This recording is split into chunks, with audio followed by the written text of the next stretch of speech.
Құрметті әлеуметтік желі қолданушылары, Қазақстан Республикасының мемлекеттік қызмет істері және сыбайлас жемқорлыққа қарсы іс-қимыл агенттігінің Батыс Қазақстан облысы бойынша департаменті сыбайлас жемқорлық профилактикасы басқармасы кезекті дәрістерін жалғастырады.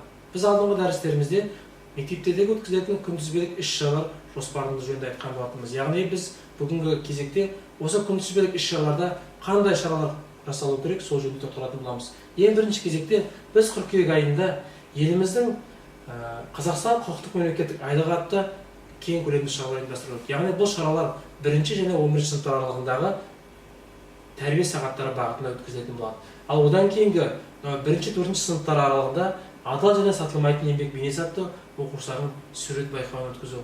Ұмытпаңыздар, сыбайлас жемқорлыққа қарсы іс-қимыл тек қана жемқорлыққа қарсы сөз дегеннен ғана тұрмайды. Бұл жерде адалдық, шыншылдық, еңбек сүйгіштік, отанды сүю сияқты асыл қасиеттерді оқушылардың бойына қалыптастыруда негізделеді. Сонымен қатар басқа да қоғамдық тәртіп негіздері пікірталас практикумын, мемлекеттік көрсетілетін қызметтерді алу іскерлік ойынын, жемқорлық құқық бұзушылықтардың картасы жобалар байқауын, театрлық қойылым, мемлекеттік қызмет елі мүддесіне адал еңбек атты шығарма байқауын, сонымен қатар транспарент және есеп беретін мемлекет бейнероликтер байқауларын өткізу болады. Ұмытпаңыздар, бұл тек қана үлгі ретінде ғана беріп отырған іс-шаралар жоспары. Сіз өзіңізге қажет еткен тағы да басқа да тақырыптарды қоюыңызға толық құқығыңыз бар.